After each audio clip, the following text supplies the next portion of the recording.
Bien, buenas tardes a todos y a todas. La verdad es que estoy emocionada, muy feliz de que hayáis, os voy a tutear desde el principio, de que hayáis venido a la presentación de mi libro. Muchas gracias por estar aquí todos y todas. La verdad es que es muy amable por vuestra parte.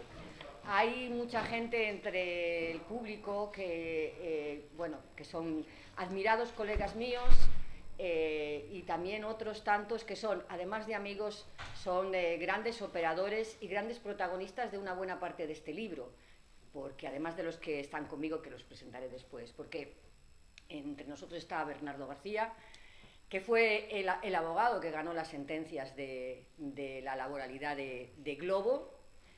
Está Patricia Ruiz, que ahora es secretaria confederal de Salud Laboral de la Unión General de Trabajadores, pero en su momento fue la que nos ayudó a expandir nuestras investigaciones sobre trabajo en plataformas a los propios trabajadores de plataformas, que no fue nada sencillo. Está Fer, que lo conoce todo el mundo, es el sindicalista de a pie, de calle, de las plataformas, de los trabajadores de plataformas. Pero hoy también está por aquí la gente de Justit, de la plataforma Justit. Para mí es también un verdadero placer que esté por aquí, porque son grandes protagonistas también de lo que contaré después. Creo que también hay alguien que tiene ciertas relaciones con Uber Eats, con lo cual también es un placer que puedan estar las plataformas. Están algunos de los alumnos por ahí detrás, vengo a algunos de los alumnos argentinos, todos ellos abogados laboralistas, que están ahora en el posgrado de Toledo sobre derechos digitales como en el trabajo como derechos fundamentales, y están grandes y admirados colegas, como decía antes, de la Universidad de Alcalá. Yo estoy especialmente agradecida, de la Universidad Carlos III, de la Universidad Complutense, en el Ministerio, pero de la Universidad Pablo Lavide de Sevilla, y por allí detrás también veo a mi querida Isabel Bazaga, de la Universidad Rey Juan Carlos. La verdad es que estoy muy feliz. Muchísimas gracias por estar todos y todas aquí. Muchísimas gracias también a Fernando Luján, que no necesita presentación, pero voy a presentarlo. Él es el vicesecretario general de política sindical de la Unión General de Trabajadores, que para los alumnos que se están incorporando en este momento, que siguen siendo argentinos y uruguayos, es uno de los sindicatos más representativos de España. Y Fernando Luján, en una terminología muy habitual que utilizamos para presentar a personas entre nosotros, es el número 2 de la organización. Es un buen amigo, pero sobre todo es un gran sindicalista. Y me acompaña, acaba de llegar nuestra queridísima Cristina Monge, de Más Democracia y muchas más cosas.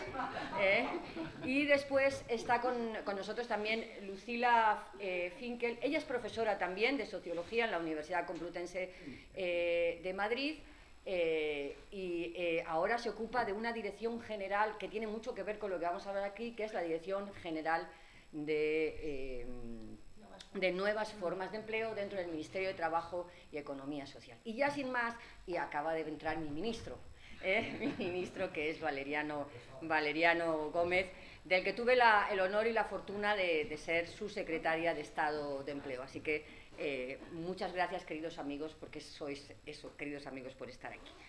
Bueno, Labor Law and Decent Work in the Platform Economy empezó hace 2 años, empezó a cuajarse hace 2 años, en la idea de que tenía que, de alguna manera, tenía que llevar a una publicación todo lo que había estado estudiando, debatiendo sobre trabajo en la economía de plataformas. Realmente lleva conmigo 2 años, ha sido mi trabajo intenso durante los 2 últimos años, pero yo creo que lleva conmigo desde 2017, cuando, como bien sabéis algunos de los que estáis aquí, yo salgo de la responsabilidad política, vuelvo a la universidad, y en el año a inicios del 2017, estando en una estancia de investigación en la Universidad de Cambridge, doy con el tema de la economía de plataformas, y escribo el que ha sido, yo creo, mi artículo más famoso sobre el tema, que no es académico. Se titula Uber somos todos. ¿Por qué dije entonces Uber somos todos? No estaba repasando temas laborales, estaba repasando temas de consumo. Y yo me di cuenta que había una parte importante de la población europea que consumían servicios a través de las plataformas, y ahí hablé ya de Uber, Somos Todos, un articulillo de periódico que es mi articulito más leído y más citado, y que incluso mis colegas de Aspen Institute a veces lo utilizan como texto para los debates entre nosotros. Ahí empezó todo. El libro es el resultado de todos estos años de investigación, que además se combina con mi marcha, creo que también por mi investigación a la Organización Internacional del Trabajo, que trabajo para ellos durante 2 años para colaborar, redactar un informe mundial que dio paso al que yo espero, voy a cruzar los dedos, sea el convenio de la Organización Internacional del Trabajo sobre trabajo en la economía de plataformas, que si todo va bien, y lo digo con mucha cautela, si todo va bien, se podrá aprobar en junio del año 2026. Bien, y ahí está todo. ¿Y qué está? Como hay muchas cosas y han formado parte de mí, pues en lugar de contar lo que dice el libro, que podréis leerlo no porque se pueda comprar aquí, porque ya sabéis que las editoriales internacionales te dicen escriba usted a la web y compre su libro. Pero más que contaros el contenido, lo que quiero contaros es algunas de mis propuestas. Dado que hay aquí operadores que van a tener que enfrentarse con la regulación del trabajo en plataformas, ya sea aquí en España, porque tenemos la transposición de la directiva de trabajo en plataformas pendiente y tiene que estar, o tendría que estar en octubre del 2026, ya sea a nivel internacional, porque tenemos el convenio de la OIT en el 2026. Bien, algunas de las propuestas, incluso polémicas, que hace el libro, las voy a decir para entrar un poco luego en el debate, antes de dar la palabra a Fernando y a Lucía. Bueno, mi primer capítulo se ocupa, como no podía ser de otra manera, de la clasificación, de las sentencias que ha habido sobre la clasificación del trabajo en plataformas. Yo llego a la conclusión de que en España el tema está, digámoslo así, zanjado, pero que en el mundo, este es un libro que abarca todo mi trabajo internacional, con lo cual es un libro que no se circunscribe a España. En el mundo no está ni mucho menos zanjado. En el mundo sigue habiendo muchas sentencias que dicen que los trabajadores de plataformas son empleados, son trabajadores, y muchas otras que dicen que los trabajadores de plataformas siguen siendo o son trabajadores autónomos. España zanjó el debate, pero en el mundo no está zanjado. Bueno, yo ahí me cuento el debate, pero sobre todo tengo una posición que comparto ahora con todos vosotros, que es que aunque haya una correcta clasificación del trabajo en plataformas, para mí no es suficiente, porque los trabajadores que fueran, y lo pongo así con todo el subjuntivo, que fueran verdaderamente autónomos, no tienen suficiente protección ni en materia de relaciones laborales ni en materia de seguridad social. Es decir, la correcta clasificación del trabajo en plataformas está muy bien, saber si son trabajadores o no lo son está muy bien, pero cuando nos encontramos frente a un verdadero autónomo, y a lo mejor existen, no están suficientemente protegidos de esta manera, clasificando y utilizando la técnica de una sentencia sí, una sentencia no. Esta es algo que dejo aquí. Después he estudiado todo lo que son los convenios colectivos, las organizaciones y las acciones de resistencia de los trabajadores de plataformas también a lo largo del mundo, porque esto es fruto de mis 2 años de trabajo también y de visión también en la conferencia, en la Organización Internacional del Trabajo, donde me di cuenta que la visión del trabajo en plataformas que tenemos nosotros, los europeos, no tiene nada que ver con la visión del trabajo en plataformas que hay en otros países, donde el trabajo en plataformas evita en algunas ocasiones que la gente joven se monte en un cayuco y muera en el mar. Esto es el caso de Kenia o de algunos otros países. Y que un teléfono móvil les hace tener un trabajo en su propio país, capitalizar en su propio país los estudios que han tenido. Bien, en este segundo estudio prácticamente todo lo que había hasta hace 3 años de acciones de resistencia, negociación colectiva y también todo lo que tenía que ver con organizaciones. Y mis conclusiones ahí son, y también las comparto, son: 1, la movilización de los trabajadores de plataformas ha sido muy rica y muy diversa y muy diferente al sindicalismo clásico en muchos países. La movilización de los trabajadores de plataformas ha vitalizado en muchos países, no me refiero a España, pero en muchos otros países, ha vitalizado la acción sindical y el sindicalismo más clásico, porque han tenido que hacer frente a un movimiento que era muy rico, muy volátil, muy fluido, muy rápido, y ellos en algunos países no estaban preparados, y hacer frente a esos movimientos les ha vitalizado. en segundo lugar, es que creo que el derecho de la negociación colectiva debe ser para todos los trabajadores de plataformas y que, por lo tanto, tiene que haber convenios colectivos o negociación colectiva para los trabajadores empleados, employee en la palabra inglesa, pero que debe haber negociación colectiva también para aquellos que son trabajadores autónomos. Aquí seguramente mi querido colega José Luis Gil tiene algo que discrepar y que añadir a esa posición mía, pero creo sinceramente que el mundo va por ahí, que la OIT va por ahí, que la directiva, la Unión Europea va por ahí, así que creo que es por donde debemos de ir. Tres propuestas más del libro. He estudiado toda la seguridad social del trabajo en plataformas, como habéis hecho toda la relación, y la verdad es que al final llegué a la conclusión, y esto ya sé que rompe los esquemas de muchas personas de las que estáis aquí, pero lo voy a decir, que sean trabajadores o sean autónomos, tienen que tener derecho a la negociación colectiva, lo acabo de decir.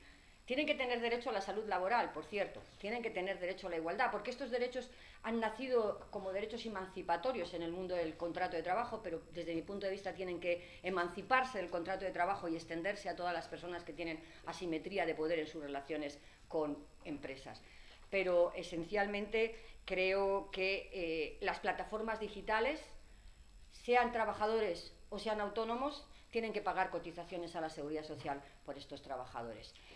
Aunque sean autónomos, aunque se rompan esas reglas que siempre pensamos para el pago de las cotizaciones a la seguridad social. Diré que aquí construyo sobre lo que ya existe. Portugal, que está muy cerca, es un ejemplo. En Portugal, los trabajadores autónomos que facturan más de un X% a sus empresas, las empresas, aun siendo genuinos autónomos, no estoy hablando de falsos, genuinos autónomos, cotizan por ellos a la seguridad social.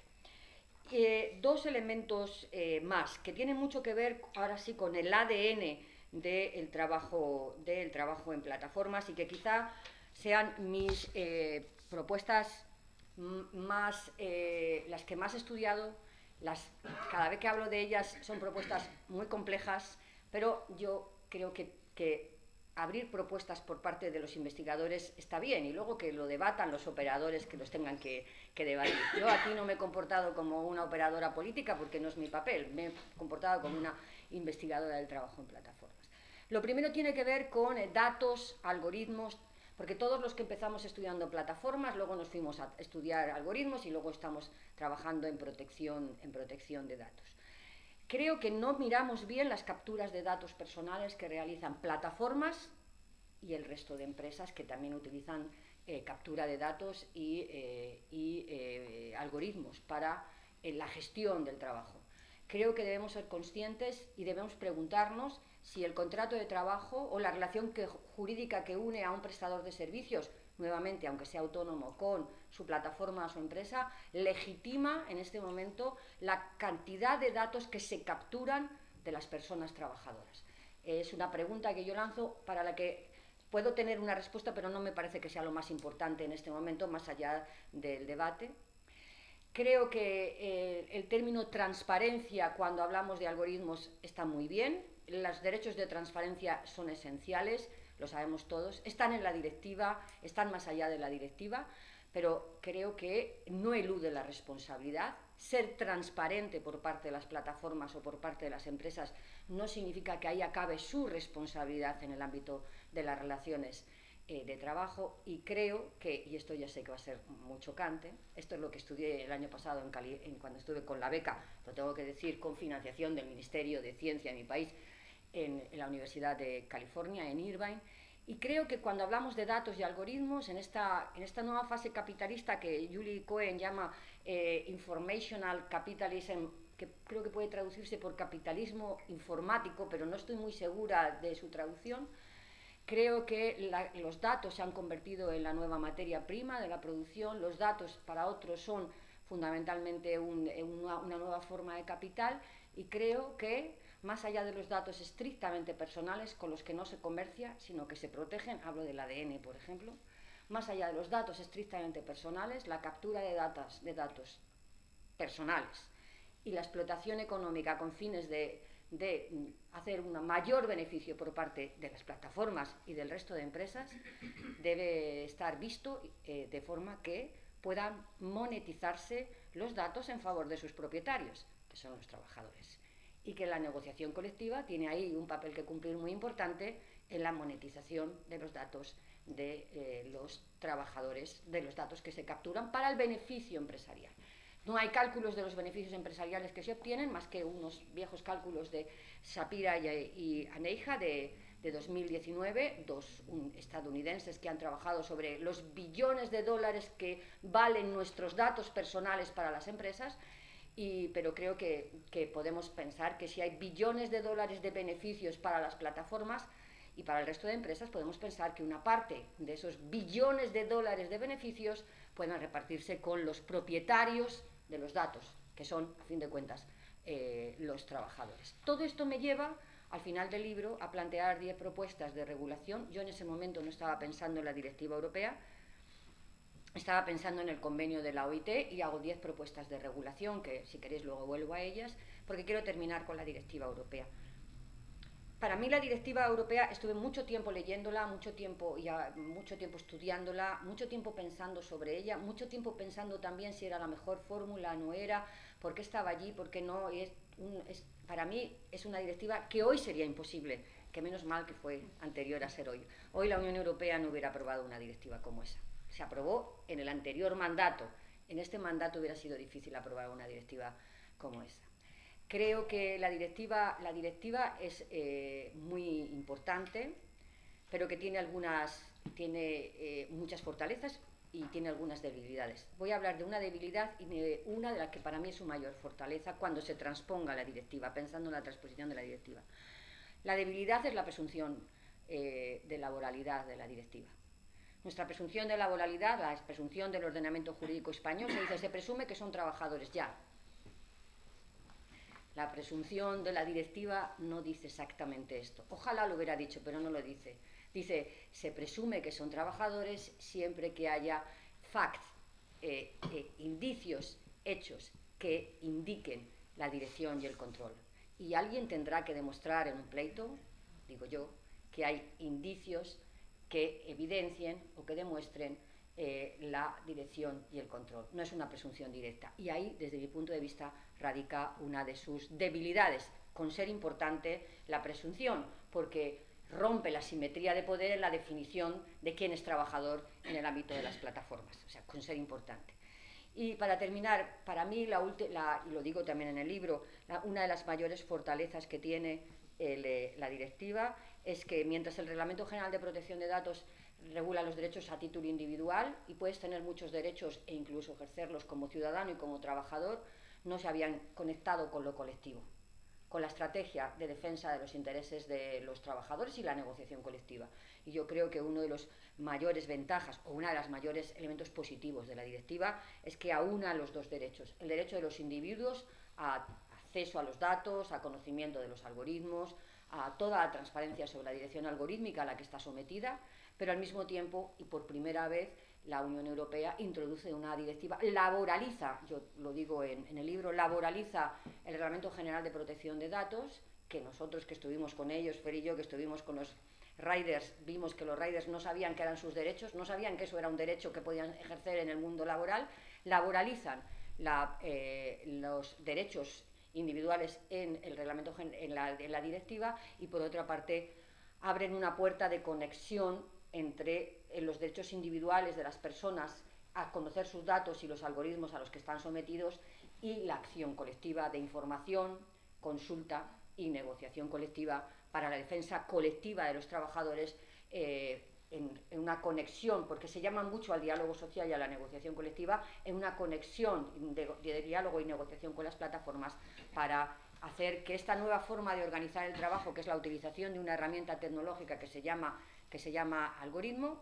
El algoritmo no es el jefe, bien lo saben mis alumnos de allí detrás del posgrado, el jefe es la empresa, pero la utilización de una herramienta tecnológica haya una mejor gobernanza a través de la negociación colectiva del uso de estos nuevos telares, que son nuevos telares, pero son muy, muy, muy importantes. Y esto es un poco más o menos de lo que habla mi libro, pero lo que habla mi libro no es tan importante, porque hoy me acompañan dos de las personas que ayudan, que operan en el mundo donde yo simplemente investigo, que hacen posible las ideas que llevan a la práctica las ideas de los investigadores. Y para mí hoy es un gran honor que ellos dos estén aquí, porque está Fernando Luján, al que daré la palabra en primer lugar, que es de alguna forma el estratega de la acción sindical que nos ha conducido hasta aquí, así que primer operador.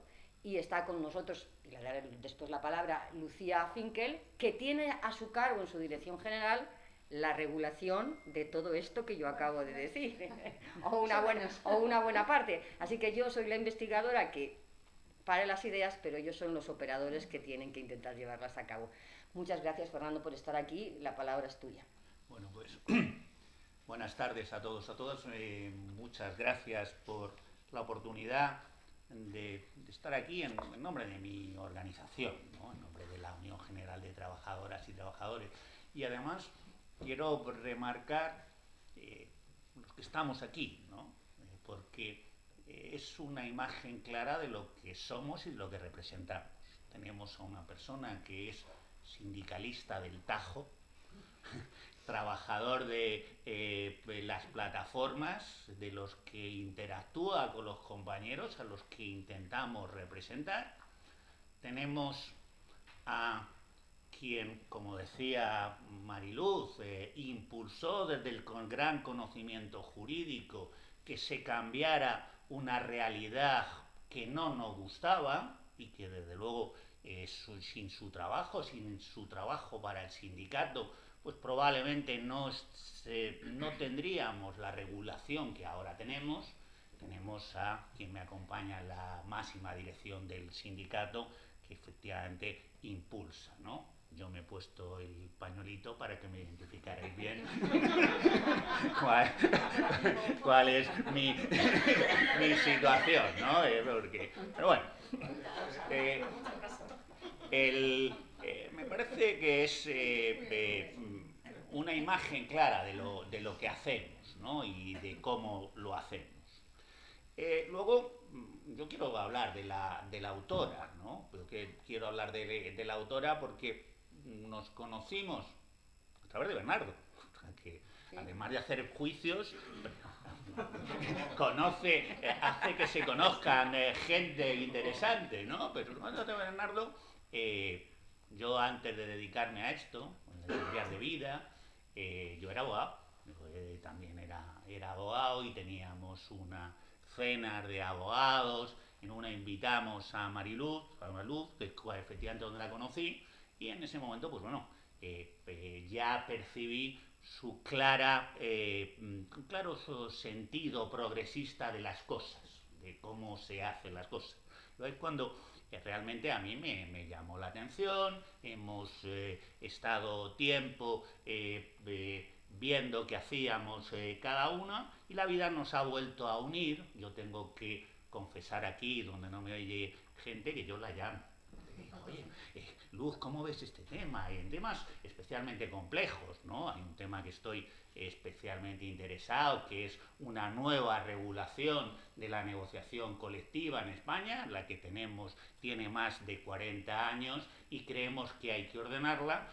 Tengo que confesar que quien más y mejor me ha ayudado en las propuestas que probablemente hagamos conjuntamente Comisiones Obreras y la UGT es Luz.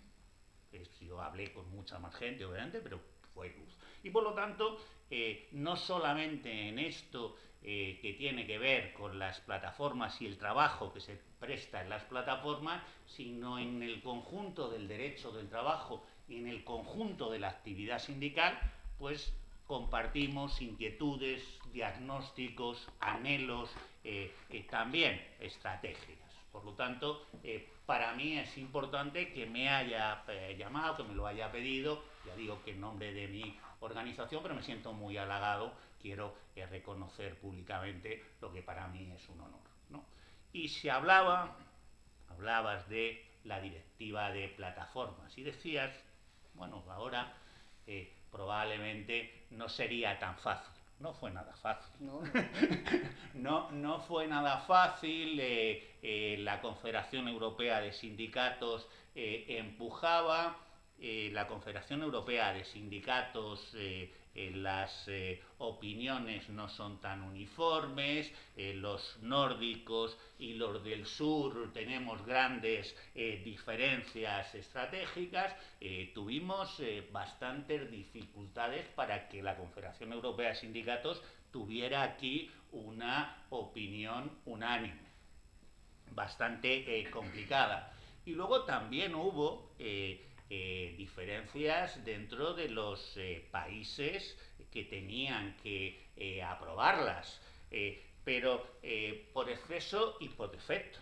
O sea que también dentro de pujaba mucho el gobierno español, alardeando, que también me referiré de cómo se tejió la ley Rider, pero hubo un momento en el que desde los propios sindicatos le tuvimos que decir al gobierno, no te cedas porque si no, no vamos a sacar nada. Queremos conseguir por lo menos que haya una unificación, una directiva que pudiera dar unas especies de mínimos dentro del conjunto de la Unión, por alguna cosa que luego me referiré en cuanto a cuál es la concepción que tenemos del derecho del trabajo y del contrato del trabajo. Por eso esta directiva, efectivamente, desde el punto de vista de cómo se concibe si hay o no relación laboral, pues es menor de la ley Rider española, pero tiene las dos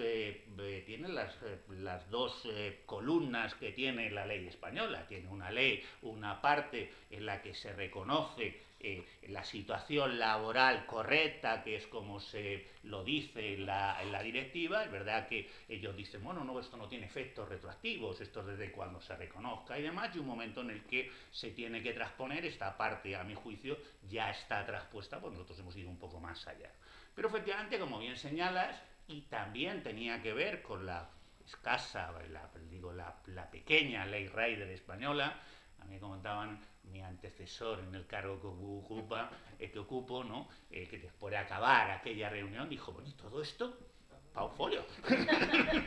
Este lío, pa' un folio. Bueno, pues tiene otra parte que me parece probablemente hasta más importante que la de la laboralidad, que tiene que ver con el tratamiento de datos, con los algoritmos, con adaptar la legislación laboral europea a cómo se prestan ahora servicios. Y ahí hemos dado, yo creo que un paso bastante importante, que se tiene que desarrollar, que efectivamente vamos a ver cómo caminamos, pero me pareció en su momento muy importante. Como es importante la labor que tú haces a través de la Organización Internacional del Trabajo, de intentar esto trasladarlo a una recomendación o a cualquier instrumento jurídico que pueda hacer desde la Organización Internacional del Trabajo, que es mucho más complicado incluso de lo que puede ser el tejer la directiva, pero me parece interesante, que es una de las cosas que no he dicho que a mí me ha llamado la atención del libro. Cuando me pidió Luz, oye, ¿vas a venir a presentar el libro? Por supuesto, voy a ir a presentar el libro, como faltaría más, no me voy a perder yo esto. Pues, pero le dije, oye, envíamelo, porque claro, hablar de un libro y tal, pues, me lo envío. Mi sorpresa es que lo recibí, está en inglés. Está todo el libro en inglés. Está todo el libro en inglés, con lo que, bueno, he tardado todavía más en ver qué es lo que se decía. ¿Vale? No es un libro académico. Lo ha adelantado ella. No es un libro académico. Tiene una presentación, 6 capítulos donde hace un diagnóstico bastante certero, a mi juicio, de qué es lo que está ocurriendo, pero unas recomendaciones, unas conclusiones, las que ha señalado, que a mí me parece que es mucho más, podría ser casi un programa de acción de la UGT que te copiaremos, mucho más que un libro jurídico, o sea, algo pues, realmente novedoso dentro de lo que es nuestra disciplina, más novedoso. Bueno, pues El hecho de que se traslade este debate a la Organización Internacional de Trabajo, que en la reunión que hagamos este mes de junio podamos entrar aquí, a mí me parece que son pasos importantes en una buena dirección. Y hablaba, perdona, hablaba de nuestra ley Rider. Bueno, nuestra ley Rider, lo digo, vamos, lo digo sin ninguna exageración, ¿no? Hubiera sido posible sin gente como Bernardo, lo digo tal cual, porque cuando estábamos ya en la mesa negociando la ley Rider, ya teníamos una sentencia, varias sentencias, pero también una en unificación de doctrina del Tribunal Supremo, que había dicho que cuando se daban determinadas circunstancias, las que me referiré luego en cuanto se tiene que adaptar, hay un contrato de trabajo.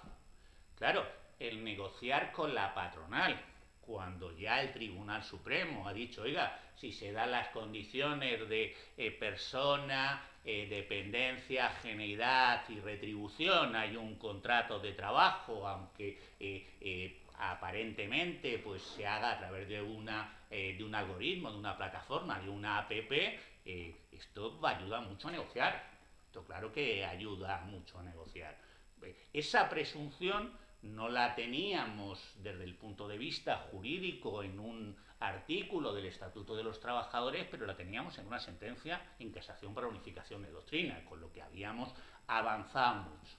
Fue muy importante, y más que por la ley en sí, en esa parte, por el concierto de la patronal, porque la patronal efectivamente termina llegando a un acuerdo con nosotros, reconociendo que en el momento en el que se prestan servicios a través de una app para las plataformas, en este caso en el de Globo, había ya una presunción de laboralidad.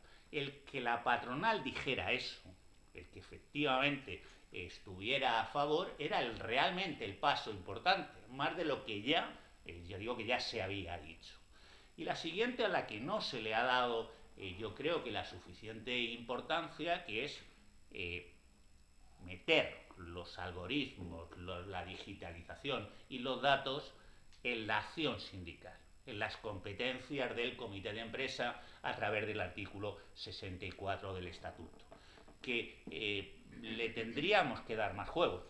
Yo ahí creo que tendríamos que utilizarlo más. Probablemente este tipo de iniciativas nos van a ayudar, pero le tendríamos que dar más juego, y sobre todo con lo que se está extendiendo la inteligencia artificial. Y decía, bueno, desde el punto de vista del sindicato, también lo estamos teorizando, también figura en nuestro programa de acción. Estamos Patricia y yo con mucha más gente, ¿no? Claro, no, el programa de acción es, pero lo hicimos hace un año, ¿no? Tenemos que adaptar la acción sindical, tenemos que adaptar el sindicato a las nuevas formas de prestar servicios. Y como tenemos que adaptarlo, lo que señalabas de las luchas distintas ya de la gente que trabaja en las plataformas, tenemos que encajar el viejo eslogan, la vieja definición de persona física que en régimen de libertad, con ajeidad y la dependencia de un empleador, realiza un trabajo a cambio de una retribución. Tenemos que adaptar, desde luego, la ajeidad y la dependencia, tenemos que adaptarla a las nuevas formas de prestar servicios. Y yo también tenía pensado hablar del tema de los autónomos. Tú señalas, bueno, pues a mí me parece que tiene que protegerse a las personas que prestan servicios en las plataformas con independencia del régimen jurídico en el que están, haciendo además una especie, me parece muy bien traído, ¿no? Una especie de garantía, precisamente porque a nuestro juicio la directiva se queda corta. Y como se queda corta y efectivamente puede haber situaciones en las que al amparo de la definición de la directiva pues sean autónomas, pues vamos a protegerlo. Yo ahí voy un poco más también, ¿no? yo, gente que me conoce, sabe que tengo bastante obsesión con el tema del relato, que está ahora de moda, ¿no? Tengo bastante obsesión porque digo que nos ganan el relato. Digo que nos ganan el relato, vamos a ver, bueno, un ejemplo, ¿no? Cuando se distribuye un euro en una empresa, si el euro retribuye al accionista, se le llama beneficios. Y efectivamente todo el mundo concibe que beneficios es algo bueno. Todo el mundo, claro. Si ese mismo euro retribuye el trabajo, es el salario, pero se le llaman costes laborales. Y claro, uno mentalmente lo que quiere es tener beneficios y no tener costes. Esto que parece neutro, nos lo meten. Pasa, lo decía, pues pasa con el asentismo. Claro, decir que alguien no viene porque está enfermo, pues claro, esto suena mal, pero llamarle asentista, pues ya le estás casi poniéndole en sospecha de que es un incumplidor. Claro, y con el tema de los autónomos.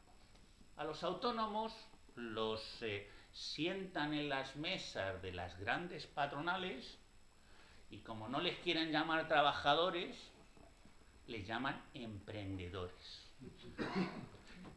Queda muy bien, ¿no? También tiene que ver con cómo se presta servicios en las plataformas. Eres un emprendedor, te sientas a la mesa de don Amancio Ortega. Eres un gran empresario. Bueno, digo que no es neutro, ¿eh? O sea, esto no es neutro.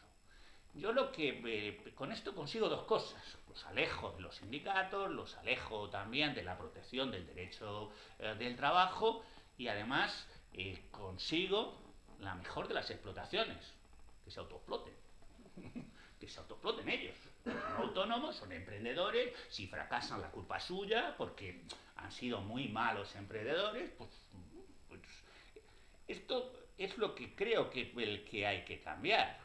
Dentro de esta concepción de adaptar la ajenidad y la dependencia a las nuevas formas de prestar servicios, hay que empezar a decirle a la gente que no es un emprendedor, que no se sienta a la mesa de Amancio Ortega y que es un trabajador y que puede a lo mejor adaptar las condiciones de prestar servicios a estas nuevas formas, pero que no ha dejado de ser un trabajador. Y por eso el tema de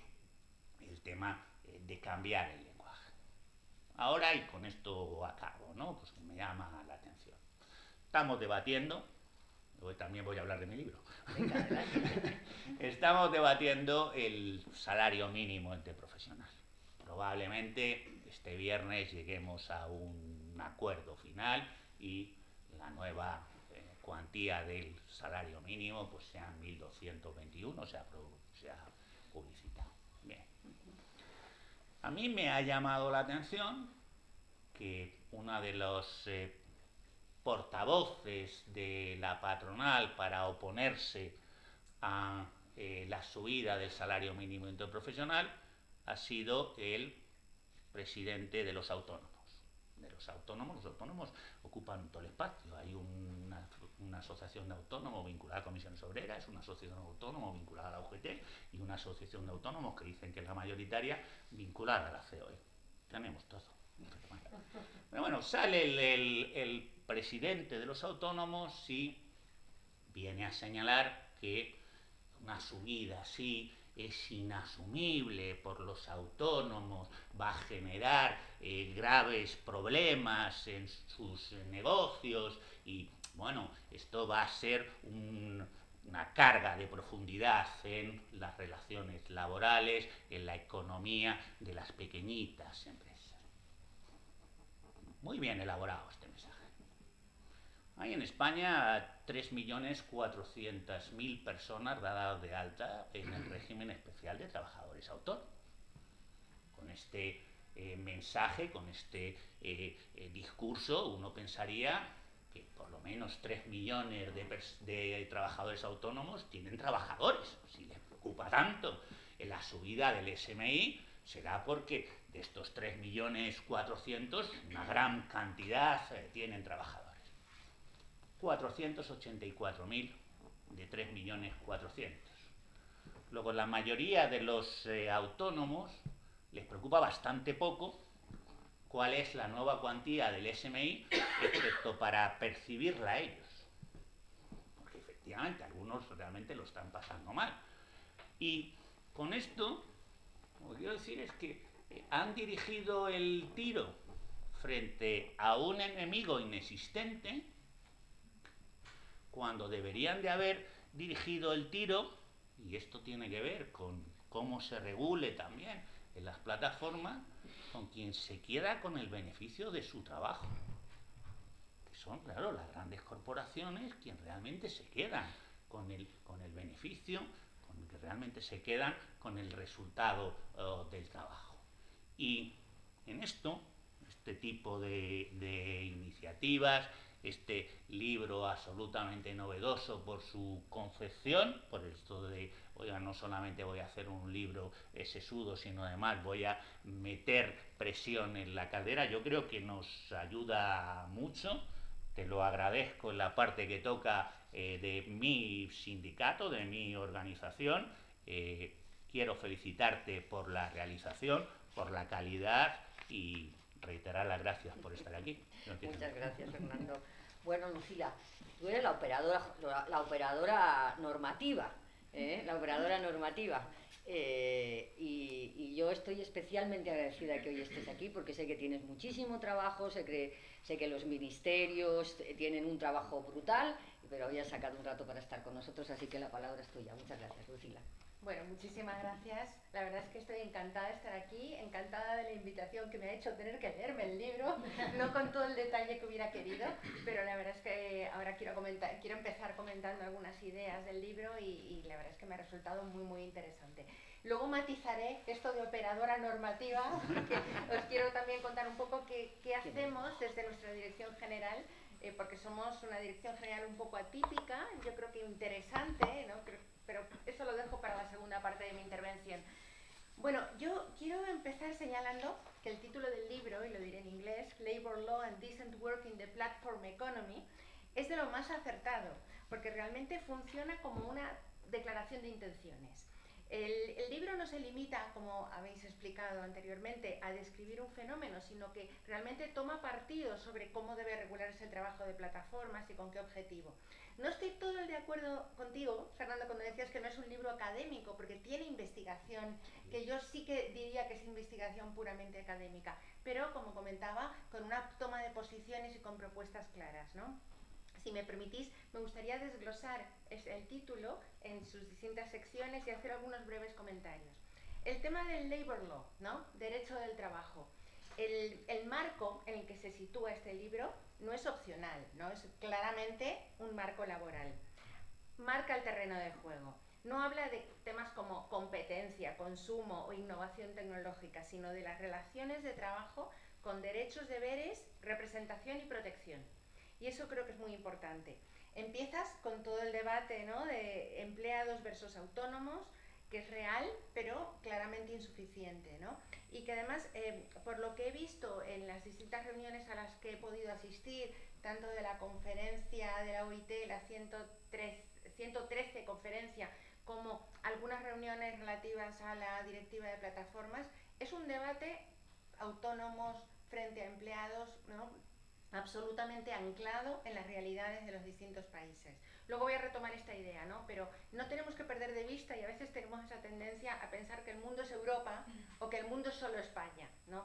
Y hay, como comentabas, ¿no?, muchos países en Latinoamérica, en África, donde los autónomos que trabajan en plataformas son una realidad imperante, relevante y que hay que considerar cuando hacemos normativa internacional. A mí me ha gustado mucho todo el recorrido que haces y he aprendido un montón, y lo voy a tomar como libro de cabecera, ¿no? Todo el recorrido de las decisiones judiciales más relevantes en cada país, mostrando cómo los tribunales han ido regulando este tema, a veces de forma contradictoria incluso, ¿no? A favor de la laboralidad, teniendo en cuenta cuestiones como el control de precios, las penalizaciones, la integración en la propia organización de la plataforma, y como otros resultados de las normas jurídicas y de su aplicación han enfatizado todo el tema de la libertad horaria, la posibilidad real de sustitución o no de trabajador, el tema de la multiactividad, que creo que es crucial también.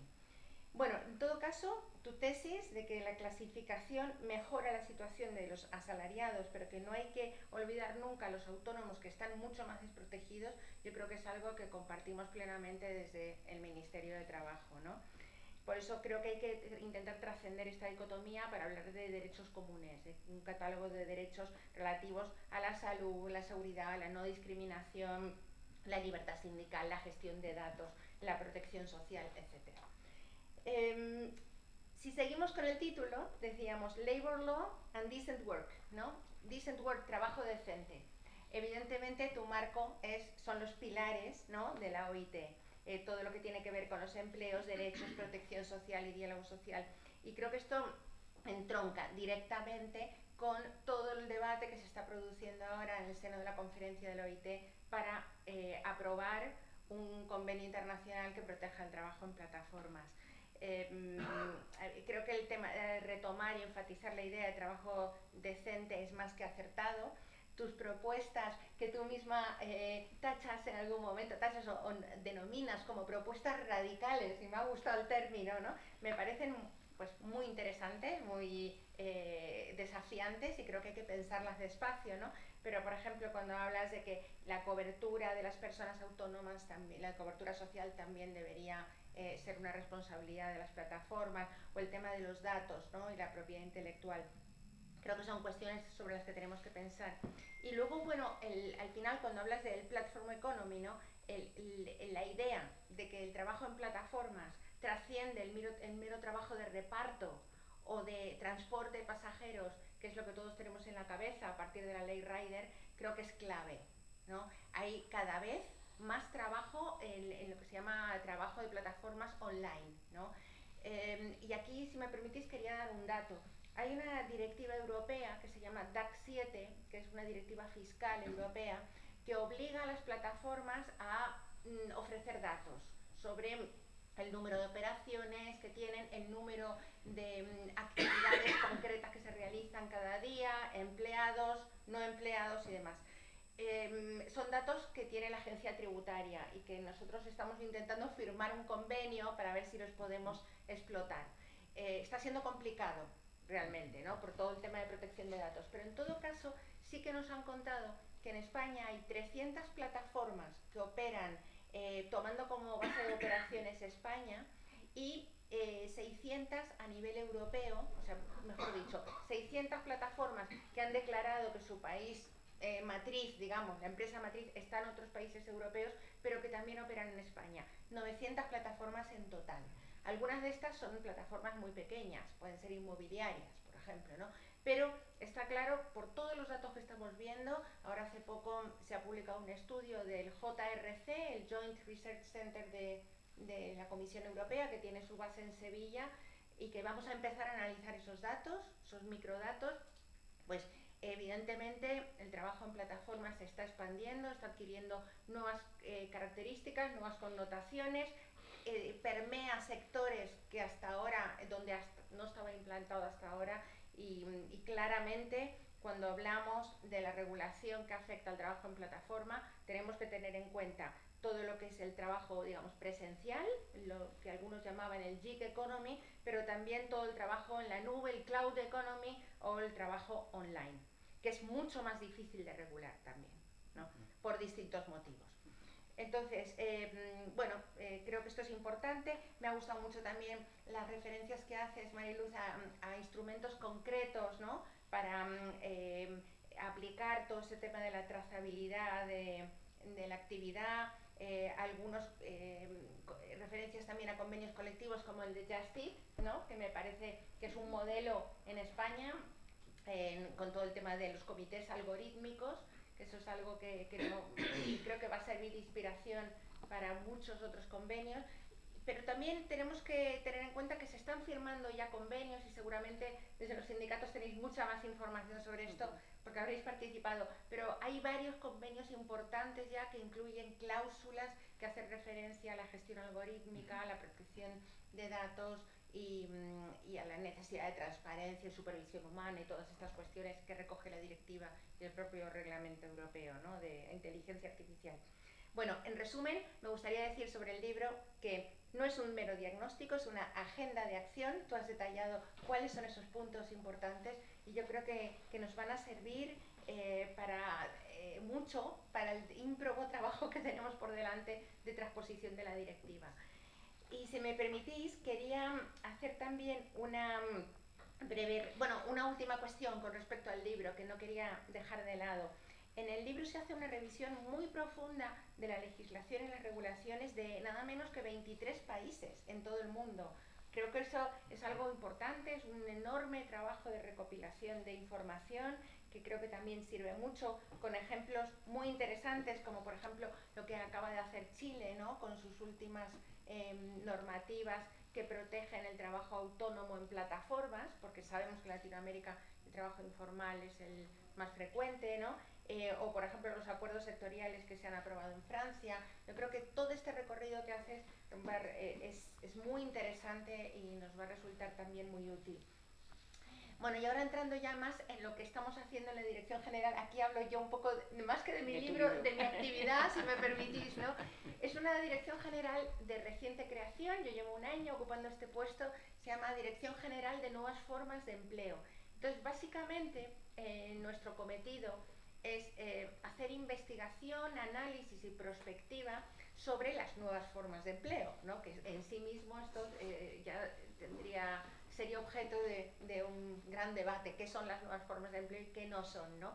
Entonces, estamos analizando datos, encargando algunos estudios, nos hemos querido centrar fundamentalmente en las plataformas que no son las de reparto y en los próximos meses vamos a empezar, bueno, antes que nada, si me permite, Mariluz, tenemos ya la fecha de la primera gran jornada que vamos a organizar, que va a ser el 5 y 6 de marzo, donde vamos a tratar todos estos temas, pero en los próximos meses también queremos empezar a publicar los estudios que hemos encargado. Uno de ellos, yo creo que va a ser de los primeros, es un análisis de las plataformas de cuidado y trabajo doméstico en nuestro país, ¿no?, con datos muy interesantes, novedosos, con investigación cuantitativa y cualitativa, porque es verdad que no se habla demasiado, ¿no?, del tema de los cuidados y trabajos domésticos a través de plataformas. Y yo creo que eso también va a aportar mucha luz a todo al análisis de este ámbito. Entonces, además de esto, de los estudios, análisis de datos que hacemos directamente desde el pequeño equipo que tengo en la Dirección General, porque somos 5 personas por ahora, pues estamos participando activamente en las iniciativas legislativas internacionales. La primera de ellas es el tema de la conferencia de la OIT en Ginebra, donde tuve el honor de asistir con Rafa Gómez Gordillo, que está por ahí atrás, ¿no? Y yo creo que Rafa y yo, pues, bueno, fue una experiencia muy interesante, muy intensa, de 12 días de trabajo con reuniones maratonianas que empezaban a las 9 de la mañana y acababan a las 9 de la noche con suerte, ¿no? Algunas se extendían hasta las 12, la última sesión acabó a las 2 de la madrugada. Realmente fue muy intenso, pero quizás un poco frustrante, porque el convenio, la propuesta de convenio y de recomendación, son dos instrumentos distintos que nos hacía la oficina de la OIT, tenía un total de 66 artículos el convenio y 35 la recomendación, y finalmente, después de esos 12 días, solo se aprobaron 3 artículos del convenio. Esto es un indicador claro de lo difícil que fue avanzar, ¿no?, en la dinámica continua. Son alegaciones que hacen los gobiernos de los distintos países y los representantes de los trabajadores y los empleadores, con una dinámica muy complicada, donde yo me atrevería a decir que los empleadores tenían como estrategia bloquear el avance y dilatarlo, con lo cual, bueno, quisiera ser optimista y pensar que en junio de 2026 vamos a lograr tener un convenio de trabajo decente en las plataformas, pero no sé, no lo puedo afirmar con rotundidad, ¿no? El papel de España, yo me atrevería a decir que fue importante, porque dentro de la reunión de los países, que teníamos 2 reuniones diarias del Grupo Europeo, como habéis comentado y como pasó con la Ley Rider, ¿no?, y con la directiva, perdón, con la directiva, ¿no? Pues hay posiciones muy encontradas, ¿no? Los países del norte de Europa tenían a veces posiciones muy cerradas, queriendo siempre incluir cláusulas en cada artículo, cláusulas de salvaguarda a sus legislaciones nacionales, distinguiendo en muchos casos los trabajadores empleados de los trabajadores autónomos. Y bueno, pues tuvimos que intentar hacer alianzas, presionar, hubo un par de ocasiones donde bloqueamos incluso una propuesta del propio Grupo Europeo, y sobre todo nuestro interés era aproximarnos a los países más progresistas de América Latina, ¿no? Y yo creo que eso lo conseguimos y seguimos en conversaciones con ellos, fundamentalmente Chile, que lamentablemente va a cambiar de representante, ¿no?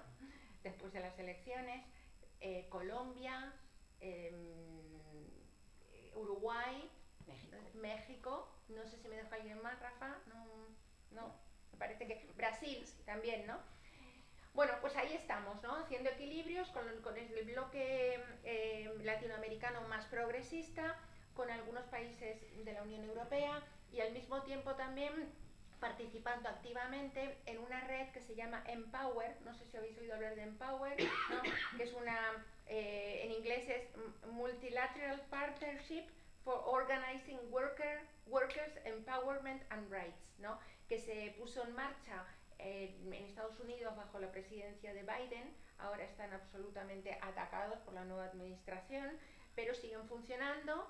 España ocupa la vicepresidencia hasta finales de este año, y bueno, pues Empower es un foro donde también participan sindicatos de distintos países, organizaciones sindicales y distintos países del mundo, como por ejemplo Canadá también, Sudáfrica, Alemania, ¿no? Entonces, bueno, pues ahí también estamos intentando llegar a acuerdos para llevar posiciones comunes ante la próxima conferencia que tendrá lugar en junio, ¿no?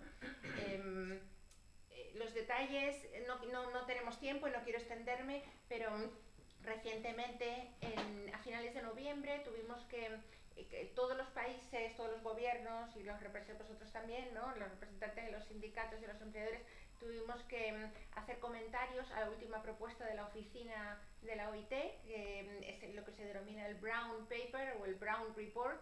Y con todos esos comentarios esperamos que en el mes de abril o mayo nos llegue el Blue Report, que es la nueva propuesta de la oficina de la OIT, que será el instrumento que se discutirá en la conferencia, ¿no? Entonces, bueno, vamos a ver qué pasa con el Blue Report, qué cuestiones se han recogido y cuáles no, y eso va a ser también pues un tema muy estratégico. Con respecto a la directiva, y ya al final se me ha olvidado medirme el tiempo, no sé, tengo que ir acabando, ¿no? Me imagino. Pero con respecto a la directiva europea, bueno, no es este lugar para hacer un repaso de la historia de la directiva. Además, seguro que aquí hay personas que lo habéis vivido de primera mano, y mis referencias son siempre por lo que me han contado o lo que he leído, ¿no? Pero es verdad que España jugó un papel importante con todo lo que tiene que ver con los indicios de laboralidad, y al final la versión que se aprobó porque la directiva es el primer semestre del 24, ¿no? Bueno, pues es una versión bastante más descafeinada de lo que se planteaba en principio del borrador del Parlamento Europeo, y con todas las idas y venidas que hubo.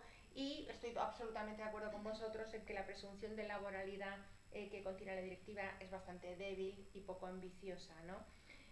Es verdad que deja mucho margen a la discrecionalidad de los distintos países, y adolece de otros problemas, ¿no? Como pueden ser pues la falta de protección al denunciante, el tema de que es complicado plantear una reclasificación de los trabajadores, porque la inversión de la carga de la prueba no garantiza esta reclasificación. Se reducen además las medidas de apoyo para aplicar la presunción en los casos de clasificación incorrecta, como por ejemplo investigar al resto de trabajadores de las empresas infractoras. Pero bueno, a pesar de todo esto, creo que tenemos una oportunidad importante ahora con la transposición. El plazo para transponer, para que los Estados miembros acaben con la transposición, es el 2 de diciembre de este año. El procedimiento administrativo, como bien sabéis, ¿no? Porque tenéis todos o muchos de los aquí presentes formación jurídica, es muy largo, muy complicado, debe pasar por 10, 11 instancias distintas, ¿no? Probablemente no lleguemos a ese plazo, pero sí que me gustaría anunciar que ya hemos constituido un grupo de trabajo en el Ministerio, un grupo que va a coordinar precisamente Rafa Gómez Gordillo, por eso cuando me decías que yo soy la responsable directa diría que no. Nosotros desde mi dirección general participamos en ese grupo de trabajo, pero evidentemente contamos también con toda la asesoría de los juristas del Ministerio, ¿no?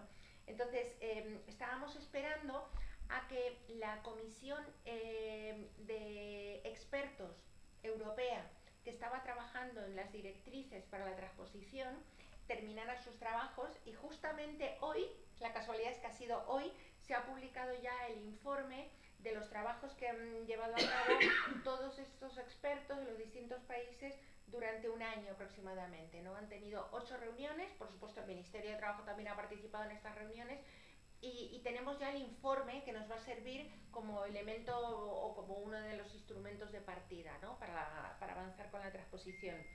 En este documento se incluye cada uno de los artículos y los considerandos relacionados con esos artículos, y se hace un resumen de las discusiones y las intervenciones de los miembros de la Comisión y de la respuesta de los técnicos de la Comisión Europea. Entonces, bueno, lo que sí que es importante es que el informe, lógicamente, insiste en que no tiene carácter vinculante, que no es la posición oficial de ninguno de los gobiernos participantes, y que cada país luego tendrá libertad para trabajar a partir de ese informe. Nuestra idea, y ya con esto termino, es replicar un poco la idea de la ley Rider, donde se garantizan los derechos de gestión algorítmica a todos los trabajadores. Bueno, pues en este caso queremos también que al transponer la directiva queden cubiertos todos los trabajadores, sean de plataformas o no, teniendo en cuenta además, como decía hace un momento, que hay muchos tipos de plataformas y que no podemos excluir a trabajadores que no tienen una relación laboral directa, ¿no? Tenemos que pensar, por ejemplo, en el estudio que acabo de señalar, el de cuidados y trabajo doméstico, ¿no? Donde las trabajadoras están sujetas a la gestión algorítmica de las empresas que anuncian sus servicios, o incluso podemos pensar en plataformas de contenido como YouTube o como Twitch, ¿no?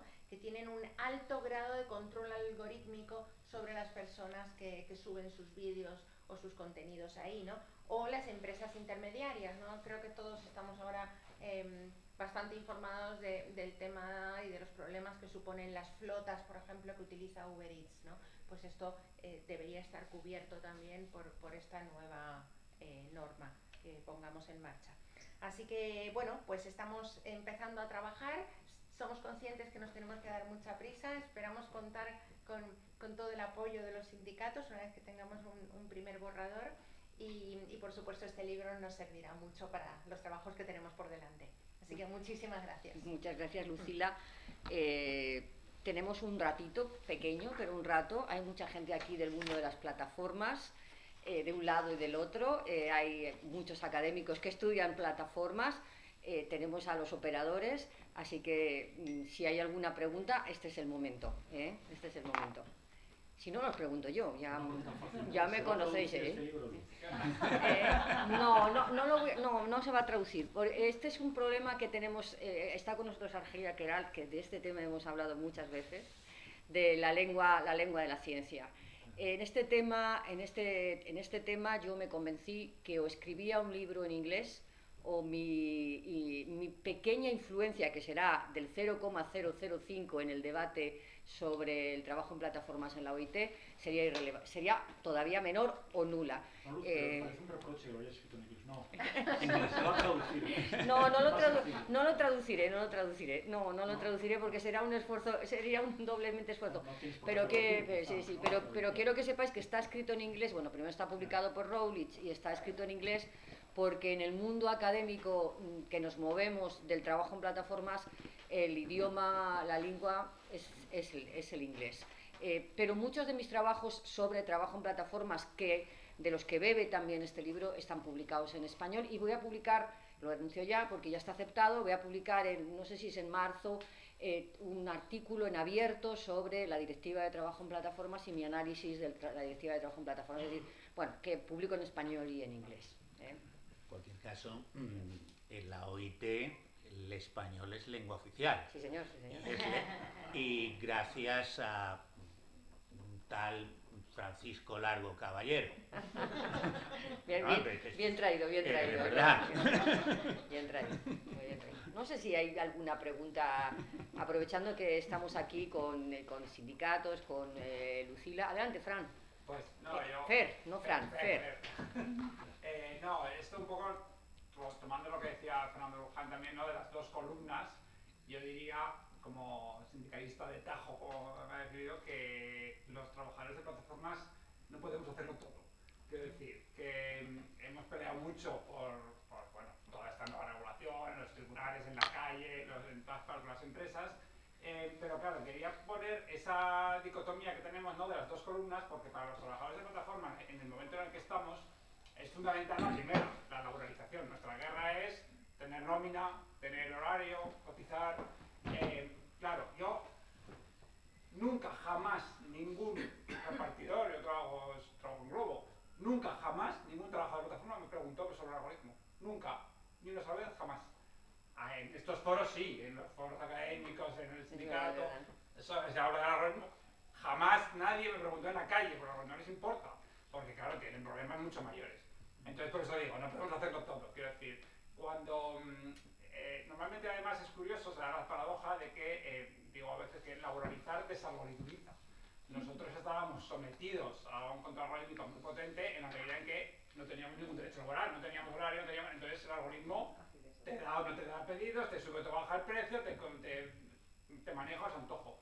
En cuanto entra un convenio, un contrato, claro, empiezas a tener unos condicionantes legales, ¿no? Unas seguridades que no controla el algoritmo. Y por tanto el algoritmo pierde, ¿no? Mucho de su poder en la medida en que te laboralizas. Obviamente hablo de los algoritmos que controlaban el trabajo de esa masa de trabajadores desorganizados, ¿no? En plataformas. ¿Qué quiero decir con esto? Que quizás son, en el momento en el que estamos, los trabajadores formales, los trabajadores de banca, los trabajadores públicos, los trabajadores en seguros, en industria, los que tienen más capacidad de dar esa segunda pelea, la segunda columna, que es la transparencia algorítmica. Los algoritmos de las plataformas en las que no se controlaba, que eran todas, realmente están un poco obsoletos. En la medida en que se laboraliza, quedan un poco obsoletos. Los que se están implantando con mucha mayor proyección de futuro son en aquellas industrias o en aquellas empresas que ya están formalizadas y donde se hace selección de personal, decisión de ascenso, de descenso, de contratos, de remuneraciones y traslados de forma algorítmica, y es donde realmente yo creo que tiene que estar el foco, ¿no? También ahora de los sindicatos y no tanto de los trabajadores de plataformas, que estamos como en la pantalla previa, ¿no? Llegaremos a esa, y con cierta experiencia, pero no podemos hacerlo todo, así que Bueno. las pilas. Gracias, Fer. ¿Alguna cuestión por allí? Yo diré que ya hay, y lo sabéis. Sí. Además tú, Fernando, la citaste en unas jornadas donde estuvimos en la Unión General de Trabajadores, ya hay sentencias que no vienen de plataformas, es verdad, pero ya hay una primera sentencia de la Audiencia Nacional de la Sala de lo Social, donde este es un contact center, hay un sindicato que ha demandado la información y que ya la Audiencia Nacional, ya hay sentencias que dicen que está vulnerando la libertad sindical si no se proporciona la información. Es decir, que efectivamente al margen ya de las plataformas están tirando con este tema de la transparencia algorítmica. Yo además, con el tema del algoritmo, probablemente no estamos siendo capaces de trasladar la importancia del algoritmo. El algoritmo es tu capataz digital. Es el que va a controlar tu trabajo, es el que luego dice cómo te despide, y hasta que no lo concibamos como el capataz y por lo tanto que hay un empresario por encima del capataz, nos vamos a equivocar. Y por lo tanto a mí me parece, por eso decía que me parecía más importante la parte del algoritmo que la parte de la presunción de la laboralidad. Se han inventado, ya digo, un nuevo capataz que tiene un látigo muy largo y en el que se intenta distraer y confundir quién es el que realmente se lleva el beneficio. Y lo que hay que hacer es primero decir, oiga, dígame cuál es su capataz. Y dígame cuáles son las instrucciones de su capataz. Y usted es el responsable de su capataz. No me diga que esto es el algoritmo, no me diga qué tal. Y yo creo que tenemos que ser conscientes de que en realidad la desigualdad y la lucha por el valor es la de toda la vida, la de siempre, adaptada a los nuevos tiempos. Y lo que no tenemos que hacer es que nos engañen. Pues es el tema de que no preguntan por el algoritmo, pues el problema es nuestro, o sea, les digo los sindicatos, no estamos siendo capaces de decirle al de la plataforma que su nuevo capataz es el que le hace que tenga menos pedidos, que su nuevo capataz es el que le hace que cobre menos, que su nuevo capataz es el que está jugando con su salud laboral. Y que si ese capataz se ha pasado, a por el que se lleva el dinero, que es el verdadero empresario. Sí, Lucila, Sí, adelante. No, dos cuestiones. Me parece muy relevante lo que planteas, Fer, porque, mira, cuando estuvimos en la presentación del informe de Fair Work, ¿no?, que es un análisis de distintas plataformas en todo el mundo, mencionamos que el Instituto Nacional de Salud y Seguridad en el Trabajo había llevado a cabo un estudio que se va a publicar también próximamente, que es muy interesante, que son 800 entrevistas a riders en toda España, ¿no? Es la primera vez que se va a contar con un estudio de estas características. Y la pregunta clave era si las personas sabían que estaban sujetas a algún tipo de algoritmo.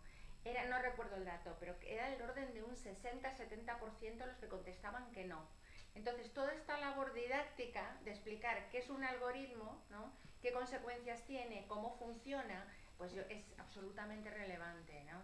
Y totalmente de acuerdo, Fernando, con lo que dices. O sea, tenemos que empezar a plantearnos cuestiones de cómo se entrenan, qué datos se utilizan, quién es el fabricante de ese modelo de lenguaje, ¿no? Hay una cuestión que se está empezando a decir ahora, que tiene mucho que ver con lo que tú planteas de el valor de los datos que se generan en el curso del trabajo, ¿no?, que me parece una idea muy potente y muy interesante. Bueno, pues los informáticos, pocos, pero yo lo estoy empezando a leer, hablan ahora de el valor que tienen para los desarrolladores tipo el de ChatGPT es que OpenAI, ¿no?, y otros, ¿no?, el valor que tiene el uso que hacemos de los grandes modelos de lenguaje, porque los datos para entrenar los modelos de lenguaje ya no se han acabado, ¿no?, prácticamente han absorbido toda la información disponible, pero el uso que hacemos, cómo hacemos los prompts, cómo preguntamos, qué tipos de textos pedimos que se traduzcan, qué operaciones estamos automatizando con agentes y demás, esa es el gran nuevo generador de valor, ¿no? Y tenemos que difundirlo y ser conscientes de esto. Bueno, yo es que de algoritmos me gusta mucho, ya sabéis. Yo estudié primero plataformas, fruto de esto, de empezar con aquel Uber Somos Todos, y luego pasé a algoritmos y ahora estoy en datos. Pero quiero decir una cosa sobre algoritmos, que además aquí hay alguna plataforma, y alguna otra empresa también está por aquí que con este tema de los algoritmos. Yo personalmente creo, con el tema de los algoritmos, que la buena utilización de los derechos de transparencia que hoy existen, es decir, que no nos tenemos que inventar, que ya existen, porque están en la ley, en nuestro caso están efectivamente en el Estatuto de los Trabajadores, que fue, y lo tengo que decir porque después de 23 legislaciones puedo decirla, fue ahí sí pionero, no tanto en la presunción, pero sí pionero en establecer que la representación de los trabajadores tenía derecho a conocer que se utilizan algoritmos en la empresa y cuáles son las variables, los parámetros y las reglas de programación. Eso no lo tenía ninguna otra legislación del mundo y lo tenía nuestro país en la ley Rider. Entonces, a partir de ahí, yo creo que sobre el tema de los algoritmos, para mí significan democracia, avanzar en democracia en la empresa. ¿Por qué significa los derechos bien utilizados, los derechos de transparencia, avanzar en democracia en la empresa? Porque normalmente en las empresas clásicas nosotros conocíamos las decisiones adoptadas y en caso de que fueran conformes o no conformes a derecho, en su caso se impugnaban. pero el proceso de toma de decisiones, de esa decisión, era en algunos casos ajeno al conocimiento, salvo los derechos de información y consulta en el ámbito colectivo, pero era ajeno al conocimiento de los trabajadores a nivel individual y también en muchas ocasiones de las organizaciones que representan a los trabajadores. Hoy las leyes de transparencia, los derechos de transparencia nos dicen que podemos tener conocimiento sobre los datos de entrenamiento. Esto lo dice la ley de inteligencia artificial, no lo digo yo, sobre los datos de entrenamiento, para cotejar en los datos de entrenamiento si, por ejemplo, se está vulnerando un derecho fundamental como es el derecho a la sindicación, porque se están utilizando datos que no se deberían utilizar, o para evaluar si está utilizando parámetros que suponen discriminaciones indirectas de varones y mujeres, si se utilizan las horas extraordinarias, por ejemplo, en los datos de entrenamiento, o los complementos de disponibilidad, que se utilizan habitualmente por los varones y no por las mujeres, y eso produce discriminaciones indirectas.